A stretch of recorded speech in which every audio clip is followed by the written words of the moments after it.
I know a woman, we'll call her Felicity, which is bizarrely an unusual name to pick in at least American culture, because I don't know anybody over here named Felicity. Maybe I recently read an English novel.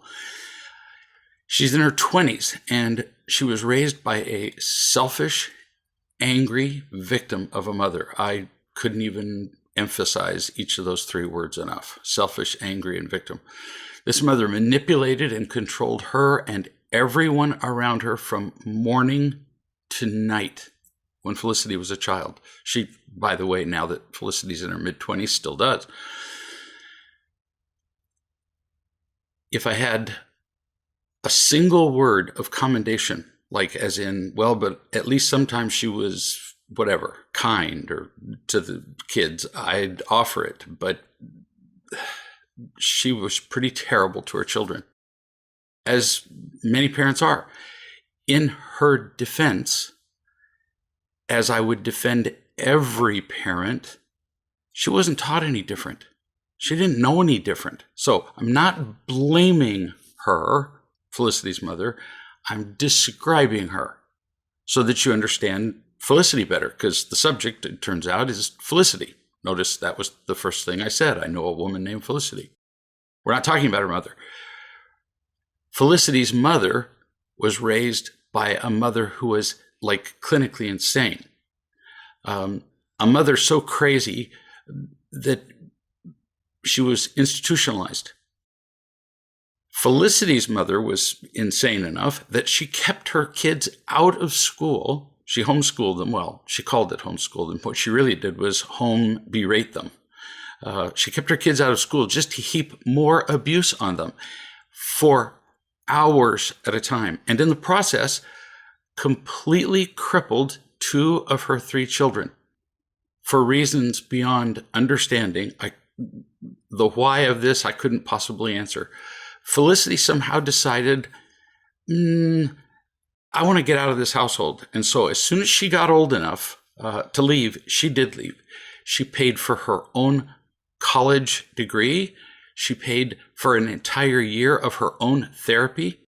She now has a job and her independence. She occasionally sees her mother, but she greatly limits the time that she spends with mom. Mother is still married to her husband, but just kind of wanders around the country and really does whatever she wants. Felicity writes this. She says, "My heart hurts." Be little wonder that a child raised under such conditions would still have some pain in her heart, even if she was being loved. She said, "My dad called me on Skype yesterday, which was cool, but my mom was there with him, and she looked awful. Her skin was pale and sickly. She smiled, but every bit of her smile was fake, and reminded me of how, as a child, I would see her use that fake smile with other people, and she never used it with us, and it just puzzled me." She says, "It was like all the muscles were straining with all their might to hold that fake smile on her face. I wouldn't be surprised if she got sick and died at a younger age, like her mother, my grandmother, did. She feels that much stress. My heart hurts for her. I feel sad." That's really sweet.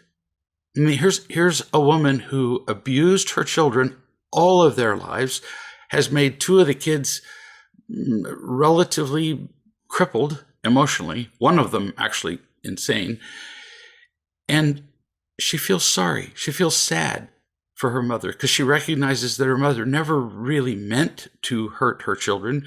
She just didn't know another way. My dear, it's going to be all right, no matter what. Really.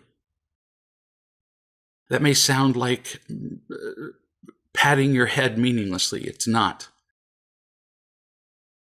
If you don't believe in an afterlife, well, then all of this is fleeting and meaningless anyway. But if you do believe, as I know you do, misery is not an eternal principle. It's not. The distractions of this world are huge.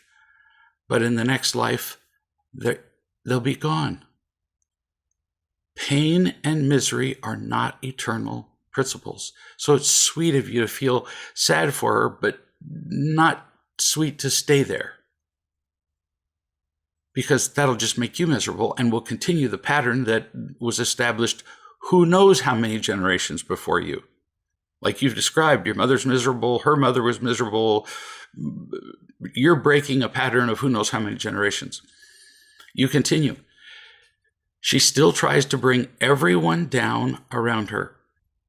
Again, in her defense, she can't stop herself. She doesn't know another way to be. She brings everybody down because then, by comparison, she feels up. Well, she's not, but she has that brief delusion. She was raised that way. She was either raised by somebody who acted like her, or she was raised in a really unloving way that she is now reacting to. Either way, it wasn't her fault. And she has honed her skills all of her life, so she's pretty good at them. Remember, eternity, it's all going to be all right. We don't keep that perspective very well. She very likely will die alone and miserable, and very possibly early. You can accept that, but take the long view. It's still going to be all right. You continue. When I called my grandparents, my mother's father and my her stepmother. So apparently your maternal grandfather has remarried because, like you said, your mother's mother died young. So I called my grandparents to wish them a Merry Christmas, and they mentioned that my mom was there to visit, or had been there to visit, but they sent her away. They actually threw her out of the house because she was pouting and fussing so much. See the point? She does this everywhere she goes. She can't help it. She's in so much pain that she's just twitching with it and lashes out at everybody around her. Her own parents turned her away. So kind of explains the behavior that she would have toward you. Seeing her only breaks your heart. So spending a lot of time with her, which you have chosen to not do, is probably pretty smart. Or she would bring you down with the power of the old manipulations. When you've been injured by somebody, anybody can injure you by doing something even similar to the old injury. If the person who injured you in the first place, your parent, does the same thing, it takes nothing to re-inflict the injury. You conclude, what I noticed was that while my mother was ruining her Christmas and everybody else's, my Christmas, was lovely. Everybody who's listening, hallelujah. I mean, this is a miracle. You've learned the power of choice. If your mother's pain motivated you to learn to live differently than in an offhand way, even though she may not have intended to, she has blessed your life. And it's made a difference for you, a good difference. Congratulations. They don't make medals for this, but if I had one, I'd give it to you. New subject. This is from a mother who's learning real love to become happier herself and in her marriage. That was utterly impossible with the presence of an adult son, we'll call him Nick, who's just about 30 years old, who had been living at home, doing nothing, no job, claimed that he was too anxious to go out and look for a job, using drugs, causing conflicts daily in the household. And I suggested that life is hard enough without having a disruptive influence that you can eliminate. So I recommended that she tell him he had to move. He refused to look for a job, but that's his choice. So I suggested that she tell him that he had to go.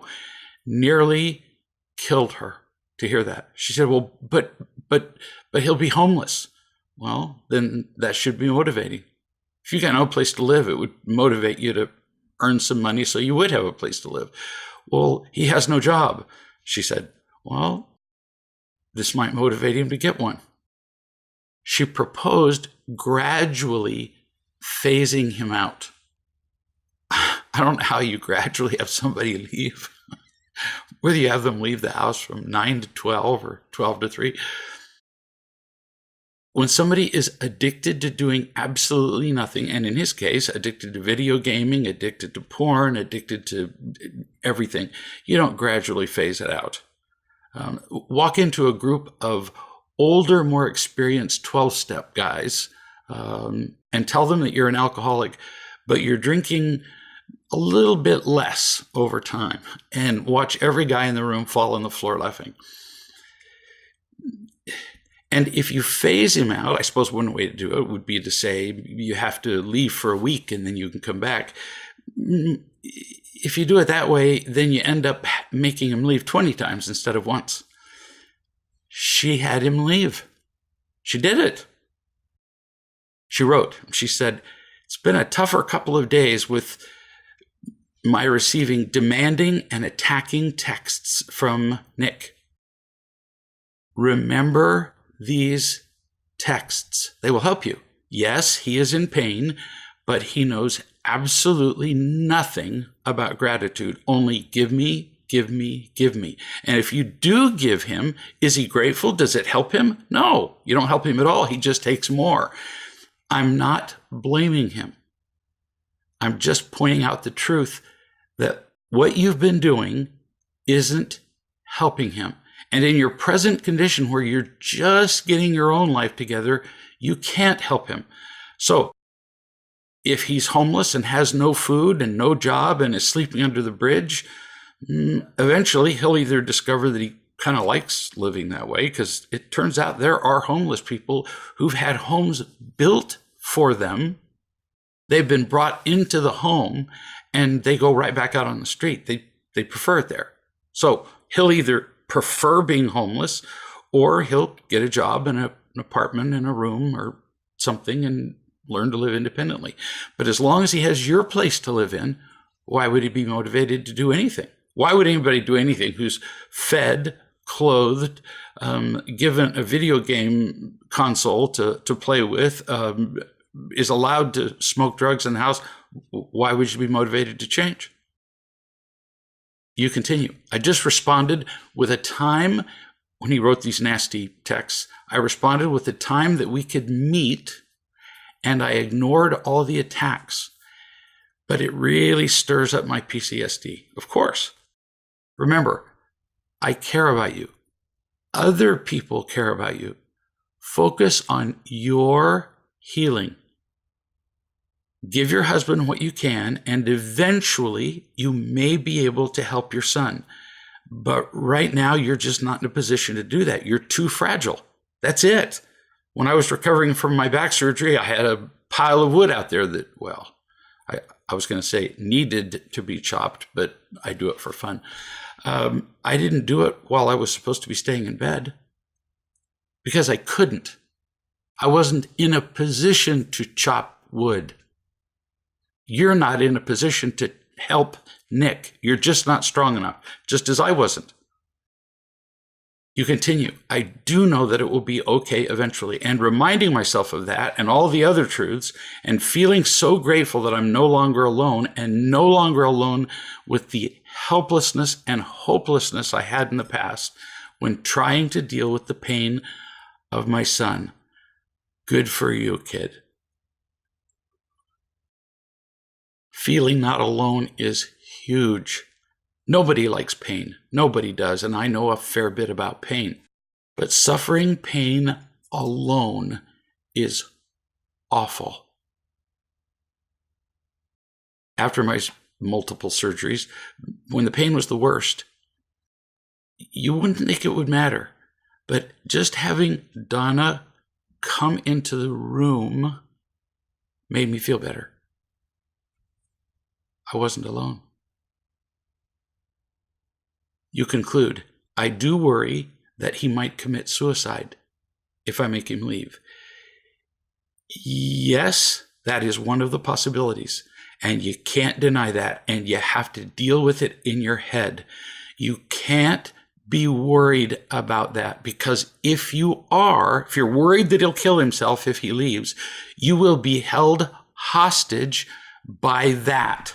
He will stay in your home forever till he's 60 and you die, and now he's completely unemployable, and nobody will have benefited. And if you're held hostage, he'll be dead. Maybe not in body, but in soul. You have to be willing to deal with the fact that that is one of the possibilities. Now, I've seen a great number of parents require their adult children to leave. So far, I can't think of one who didn't eventually get a job if the parents stuck to the agreement of not letting them back into the house. And not one has killed himself. I'm not saying that there isn't a kid who's been kicked out of the house and hasn't killed himself. But the kid obviously knows how to occupy his time. He has some desire to be alive. He's smoking drugs and playing video games. Stay the course. Don't worry. Don't let worry take you hostage. You're doing great. New subject.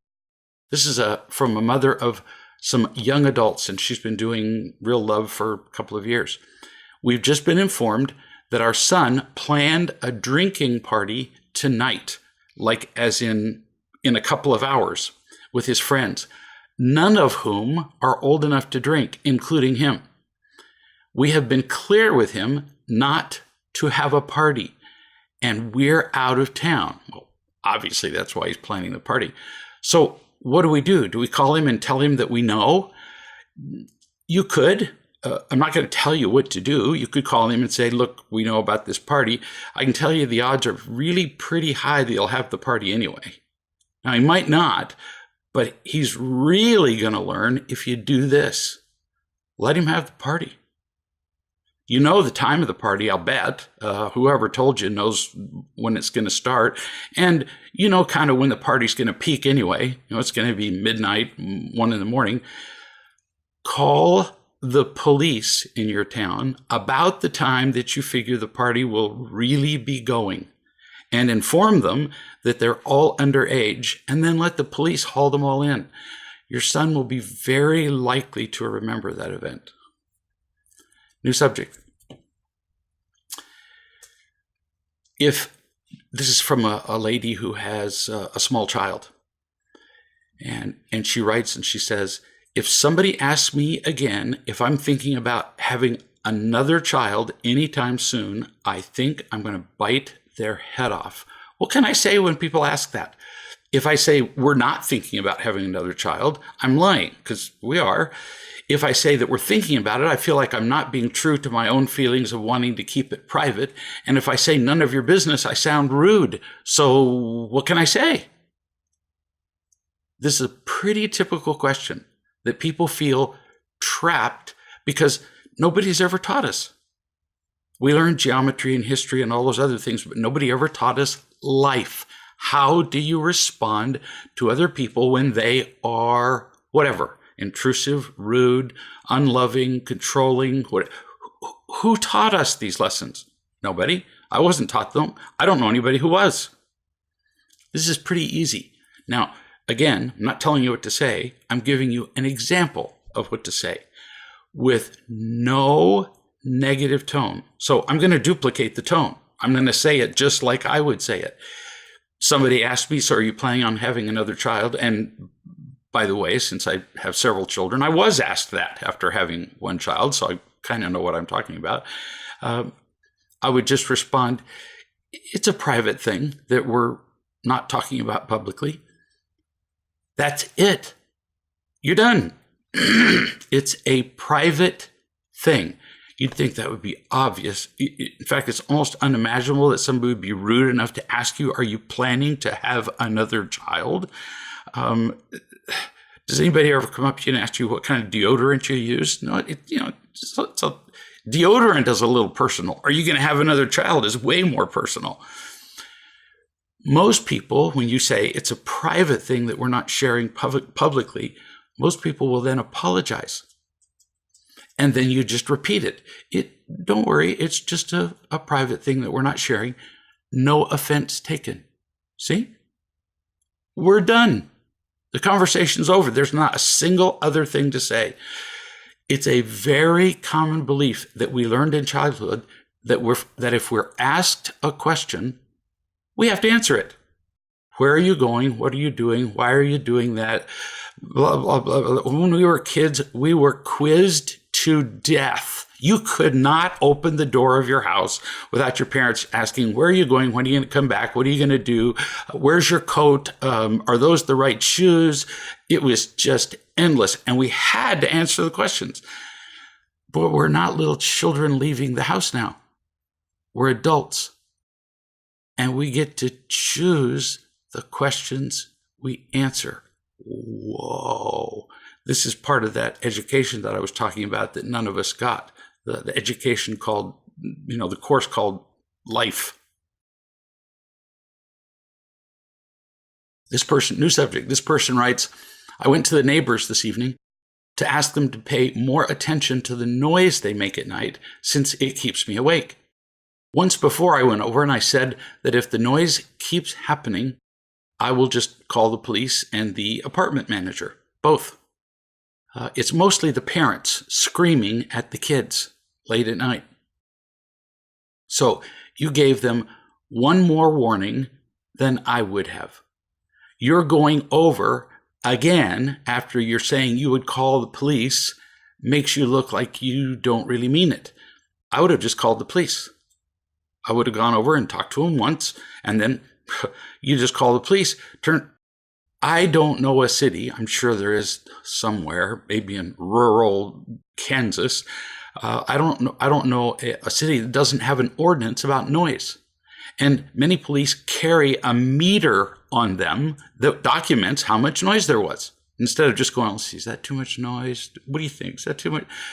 No, they know what too much noise is because they get these calls all the time. My neighbors are too noisy. They're having a party. Everybody's drunk. The two people are screaming at each other. Blah, blah, blah, blah, blah. I would have just called the police.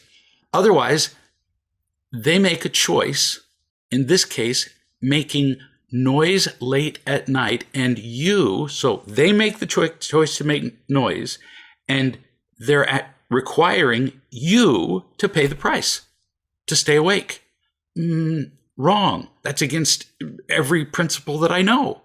I don't go buy a car and then send the bill to you. Every choice I make, I pay the price for. They do too. So, no anger. They simply can't keep you up at night. It's the law. No kidding. I have a chainsaw. I love to run my chainsaw. And I don't ever use it earlier than 8 in the morning because that's when most people get up and go to work and so on. And I don't ever use it past a certain hour, mostly because it's dark and, you'd end up cutting off your leg. There are some things that we get to make almost any choice that we want and pay the price. But there's sometimes some choices that inevitably, unavoidably affect other people. Yeah, now it's not just your choice. Other people are involved. You need to be more thoughtful. You continue. Later this evening, my wife came to the door very angry with me. I could clearly see, though, how emotional and desperate she was. Yeah, and sorry, I didn't read this with the right inflection.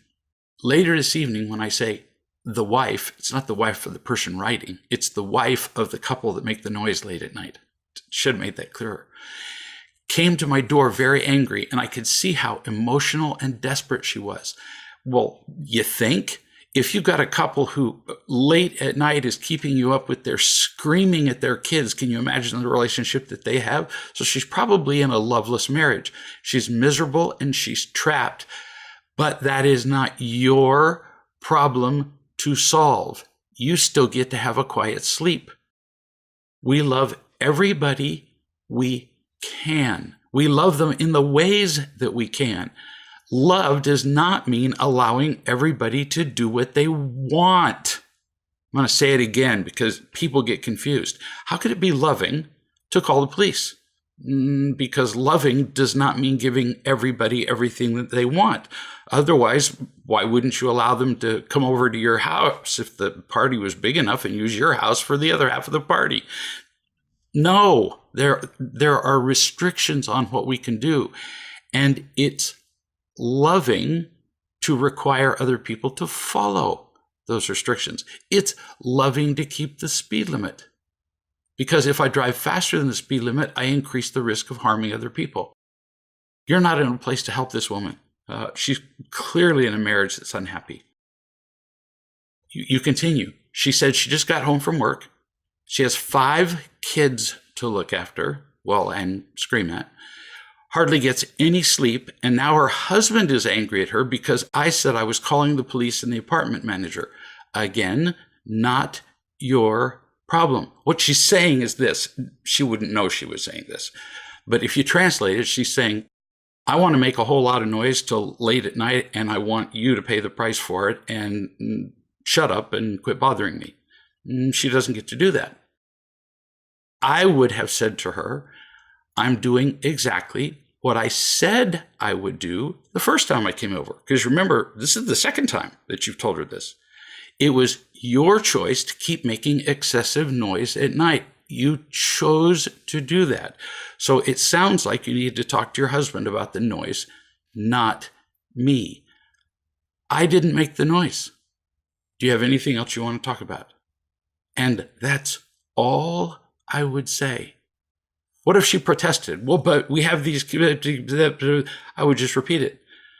Don't get involved in an argument with a victim. You'll lose. So you explain yourself once. You may repeat yourself, but then you just say, well, if there's noise again, then I will just simply call the police and notify the manager of the apartment building. You continue. I realized how selfish I'd been about the whole thing. I had briefly thought in my mind that it must be tough for her with a clearly abusive husband and so many kids, but I can honestly say that I haven't stopped a minute to really feel compassion for her. Okay, that's a good thing to do. I feel compassion for her. A miserable marriage and 5 kids, and she's screaming at them late at night. Her life must be hell.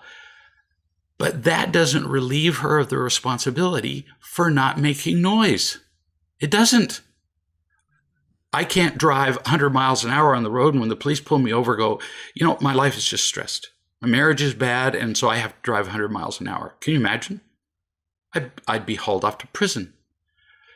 I don't get to make excuses that justify my making choices that affect other people adversely. I don't get to walk up to you, punch you in the face, and say, I am so frustrated with my wife. That just doesn't work like that. Actually, I don't get to punch you in the face if I say I'm frustrated at you. If people keep saving people like this from the consequences of their choices, it just delays the eventual and certain disasters that are coming. They have to live with this. And perhaps the pain, like we were talking just a little bit ago, the 30-year-old boy who won't get a job and won't do anything, perhaps the pain and inconvenience will motivate them to change. Pain is very often the only thing that will motivate us to change. If you go to a 12-step meeting with experienced people, we've already talked about, made a reference to this once, and for some reason I'm referring to it again. They'll tell you that there are 3 things that most commonly motivate men to stop drinking. 4, actually. They lose their families go away completely. They end up in jail. I can't remember the 4th one. But the 3rd one is death. It takes a lot to motivate a guy to quit drinking. And you're not their counselor or social worker or probation officer. That's not your job. You say, in moments of frustration in the night, I've even banged on the wall of her bedroom to communicate my anger. I told the truth to her about the selfishness of my anger. Good for you. And the way I've handled the situation and the conversation ended much less heated than it began. That was kind of you. The anger from you definitely didn't help, and the noise still has to stop. See? It is loving to make the noise stop. The anger, not so much. I talked to her. I noticed how defensive I was. It literally made my skin crawl to not defend myself in any way. I felt small and weak, which brings us to the real issue of your email, even though you didn't state it in this way. You got defensive because you didn't feel your inherent worth as you talked to her. You thought you had to suffer with the noise that they made. You did. You don't. If you had felt your worth, if you had known who you were beyond all doubt, her anger wouldn't have bothered you one bit. You would have felt invincible, because the worst she could possibly do to you is not love you. So what? You already know that she's not capable of loving you. She can't love her husband. She can't love her children. She's not going to love you. See how my answer is simple, straight, and explanatory, but not defensive. You continue. I realize that I've been so tunnel visioned on having a voice, speaking up for myself, and not feeling small the past couple of months that I've become pretty self-absorbed.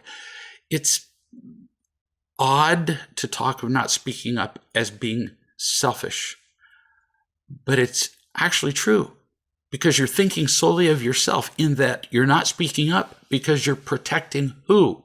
You. You're protecting yourself. So you can't even speak clearly to anybody who attacks you. So oddly, it is selfish. You say, I'm forgetting to really see and feel people and make my response one of love, rather than just speaking up for myself and requiring that they be like I want them to be. You're pretty confused. Really. Listen, slowly. You're confused. You think that loving people is not consistent with speaking up. Actually, not speaking up is unloving. It's weak and it's afraid on your part. You can't be loving when you're weak and afraid. You prove that yourself in this condition that you can't be loving. One of the great myths of the world is that telling someone their behavior is unacceptable is unloving. Wrong. We should all be teaching our children that certain behaviors are unloving, or they're going to really pay for them in the end. I can't tell, for example, the mother that we were talking about earlier, who has a 30-year-old son playing video games in the basement, she has been kind to him for 30 years. She would call it loving. She makes his bed while he's playing video games. She brings him his meals. She takes care of him. She does everything but change his diapers. And she called that loving. You're kidding. The kid's a cripple.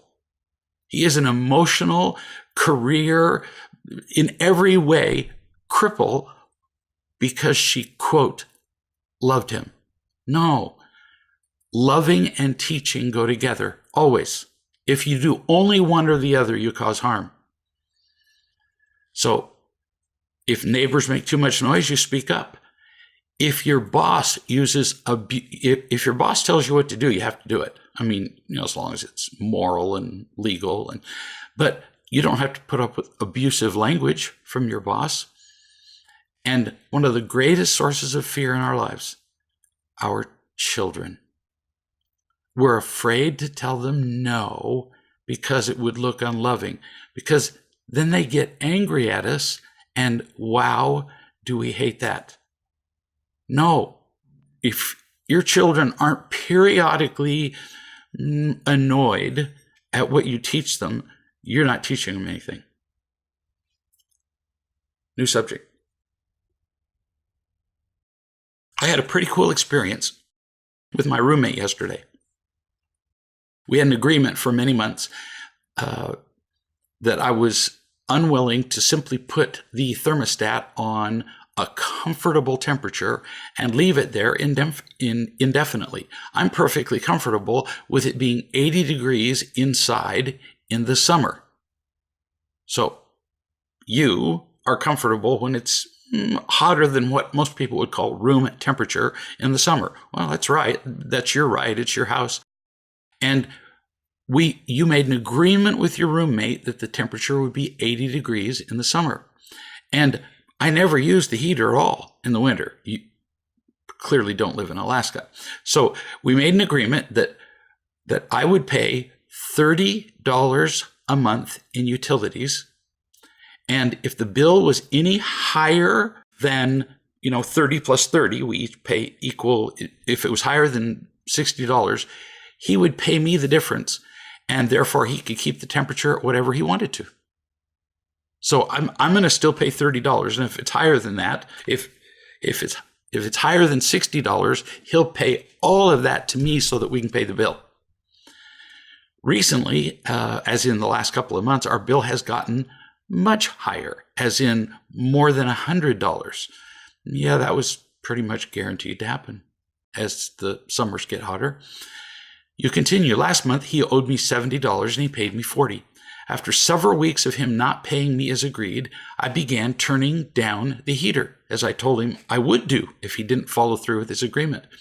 I didn't feel particularly comfortable with the situation, but due to working opposite schedules, the fact that we rarely are in the same common space at the same time, and that I make a bunch of excuses, it's hard to communicate in passing.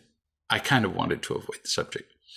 Finally, last night, we did get a chance to talk. Apparently, he was unable to afford paying me more than the $40 he had paid, or at least he says he was. He told me this. He had told me this when he paid me before, and we decided to alter our agreement. He was going to pay me up to $40 as necessary, and we were going to keep the thermostat at accepted room temperature, whatever that is. It's usually 72 to 4 degrees, as opposed to the low 80s, as it had been. I also agreed, more for my own edification, to go talk to the front desk to see why the utilities were so high. Apparently, they live in an apartment. This has happened once before, but it was with a different company and it didn't last this long. You're being really reasonable.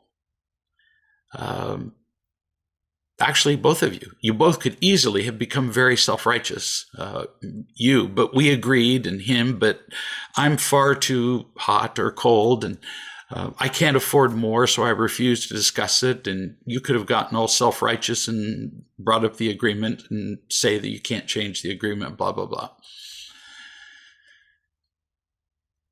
You continue. The reason this was so cool was that I got a major insight into myself with this exchange. When he told me that he couldn't afford to pay me more than $40, I didn't hear him. In retrospect, I recall him mentioning that way back in the beginning. But at the time, all I registered was that he was empty and afraid and making excuses, and he would pay me later because that was our agreement. That's shockingly honest on your part. So even though in the beginning he agreed to pay anything past $60, he told you that he couldn't pay more than $40, and you forgot about that. And now here you are remembering it and admitting it. That's astonishing. Our memories of what actually happened in the past, even in the recent past, our memories are terrible because they're distorted by what we want, what we wanted then, our present fears, our past fears, association with events from the distant past, and more. Psychology studies, actually hundreds of them, have proven that memory is famously unreliable. In court cases, it used to be the thing that if you had an eyewitness, well, then, you'd convict the guy that did robbed the store, killed the guy. They now have lawyers or psychologists who are experts in calling into question the memory of the person who's giving an eyewitness account. Our memories are pretty fickle. You continue. I realize that when it comes to people outside of the real love community, and some in it, it's hard for me to actually hear them. Good for you. We listen very poorly. You say, I recognize their fear and pay more attention to that and end up missing what they're really saying entirely. Whew, stunning honesty. Bless you. Fear is a fire. It's frightening and it spreads. Ask somebody who just ran out of a burning building to describe all the details of the rooms and the passageways and the placement of the furniture they passed on their way out. Impossible. Because fear just eliminates it all. Their eyes saw it, but the fear just eliminates it. We can't recall things clearly when we're afraid. And you're here admitting you couldn't either. You say my roommate was embarrassed that he couldn't afford to pay me as he agreed, and honestly, I wasn't coming at it from the most peaceful place either. The main point was that I was judging him so harshly. I was preventing myself from understanding him and connecting with him, and I have zero doubt that I'm doing this everywhere with most everybody, some more than others. This is like Hall of Fame honesty. It's that rare. Now, listen to how this is different from the lady who had the noisy neighbor next door. That's a law. Here, two people made an agreement, and one person said, but I'll never be able to pay more than $40, and the first person simply forgot about that, but then later remembered it and admitted it. So although they sound similar, they're not. You continue. There is a way to interact with people in a loving way that isn't fixing them or pandering to their pain or just shutting my mouth by force of will while deconstructing their behavior. Up to this point, those were mostly my options. But really, I can actually listen. Who would have thought that listening was a possibility? And do so in a loving way and really hear them without trying to fix them or help or add to the problem or deflect or any of that stuff I usually do. And I didn't feel like I was giving in or being a doormat. If you ever feel like a doormat, you're not being loving. You're not. You can just write that down.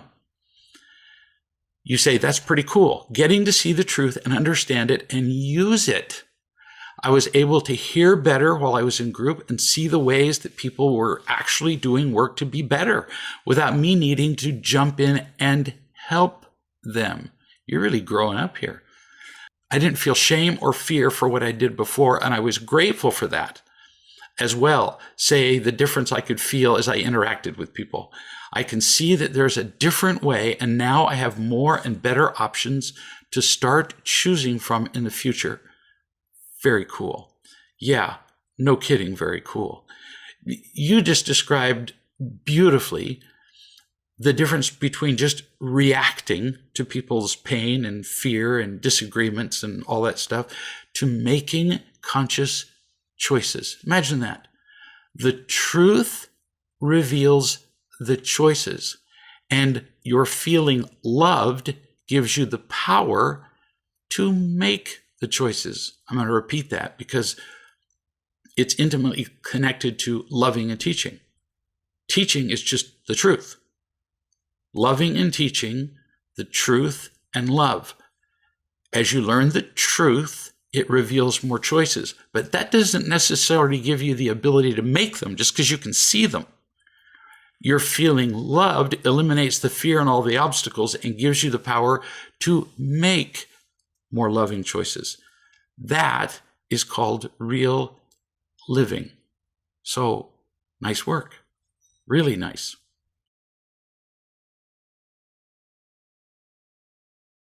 New subject. Last Saturday, my daughter, 15, had several of her friends over for pizza. An hour before her friends arrived that day, I told her to clean the kitchen so she and her friends could use it for cooking the pizza and cleaning up. Like, duh. If you're going to have your friends over and you're going to cook and stuff, then you'd have to make the kitchen clean so you could use it. She said, well, I have to take a shower, and I'll do it after the shower. And then she just ran off to the bathroom. Oh, honey, you fell for it. You'll learn this with time, but when kids say, I'll do it later, that means it's never going to happen unless you do it. Or you're going to have to nag them to death, and then they'll be angry that you're nagging them to death for something they should have done in the first place. You fell for it. You can't ever let up on what you said. No, you'll do the kitchen and then you can shower. And if your friends arrive while you're showering, well, then I guess you'll shower faster or they'll have to wait for you. Big deal. You didn't mean to, but you guaranteed the disaster that is almost certain to follow. You needed to stop her right there and tell her that until the kitchen was cleaned, the pizza party would be canceled. She will listen to you then. If you say, no, you have to clean the kitchen first, she might run off to the bathroom. And then you simply knock on the bathroom door and you say, every girl that shows up at the door, I will tell them that the party has been canceled. She'll come out of the bathroom then with a towel wrapped around her and she'll clean the kitchen. No kidding. You have to show people that when they are given instructions that you have a right to give, they have to follow the instructions. You continue. Of course, the girls started arriving, as predicted, and the kitchen wasn't clean. Gee, no kidding. I'm so surprised as a parent. So when the girls anticipated putting pizza in the oven, the kitchen was too dirty, and they had to help. The party started late, and when they were done, the dishwasher was full, so they piled their dishes all over the kitchen. This is all absolutely predictable from the moment that you let her run into the bathroom to take a shower. This was all guaranteed. It's a common mistake. You can't give children any laxity on the whole, short of, they've fallen down and they have arterial bleeding, when they're putting something off. The response needed to be now. When the daughter started to go off to shower. No, you have to do it right now or the party's canceled. Then the daughter needed to clean the kitchen by herself, or if she wanted to, this is up to her, she could clean the kitchen really slowly, wait till her friends got there, and get her friends to help clean the kitchen before the pizza started to be cooked. If she's clever enough to get her friends to help her clean the kitchen, who cares? But it has to happen before the party starts. You needed to tell that right then, before everything began.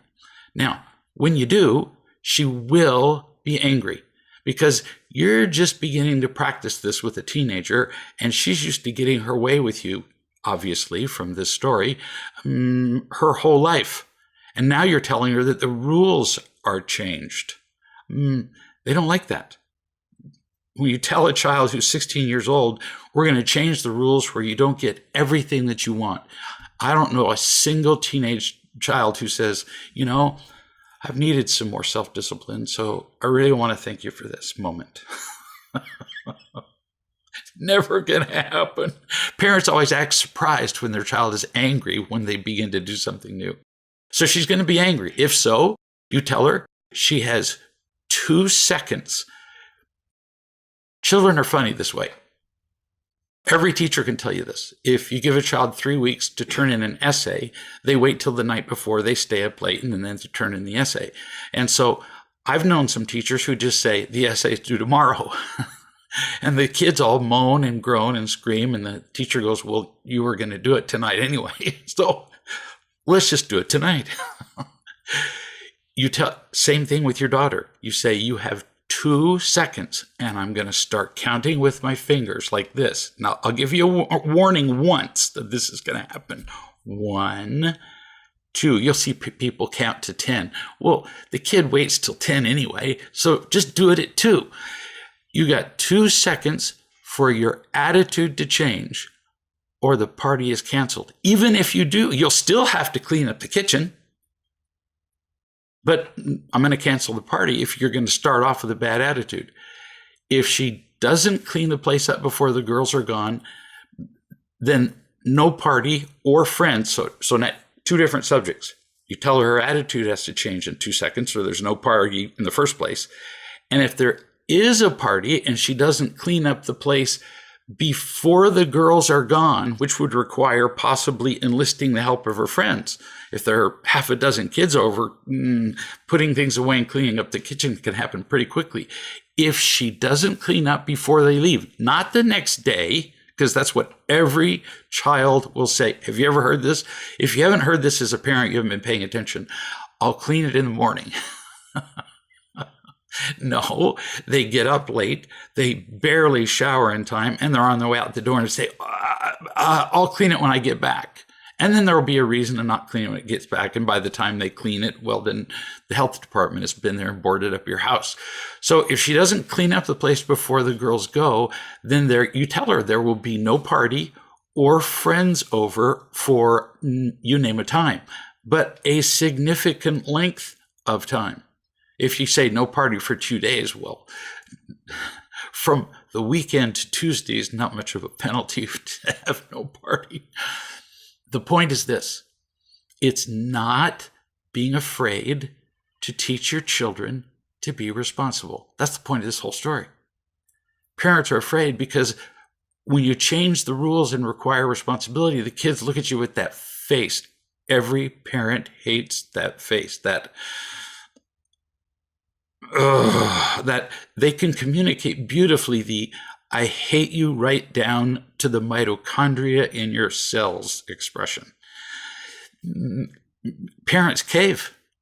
They know it's coming, so they make it easier on the kid. You just got to be willing to see it and go, okay, I got the look, and now you still have 30 seconds to start on the kitchen or whatever time that you gave them to do. Love and teach. That's our job as parents. It's our responsibility as parents. If we don't do it, who will? I can't tell you how many public school teachers I know. And what is their biggest complaint? That they have to teach all day long kids who have never been taught how to live. Kids who have never been taught how to be responsible or respectful or ordered or whatever. They weren't taught at home, and the parents send them to school and go, would you please teach my child because I think my kid's impossible. No, it's our job. Which brings us back to what we talk about every time we do a chat. How would the world be different if I brought love into this situation? Now let's make it a little bit bigger, a little broader. How would the world be different if I loved and taught everybody for whom I have responsibility to teach? Like sometimes I have the responsibility to teach my next door neighbors that they can't make noise late at night. I'd always have the responsibility to teach my children. So how would the world change if we loved and taught instead of fighting and arguing and just throwing emotional bombs back and forth? The world would change completely. No kidding. We'll see you in a week.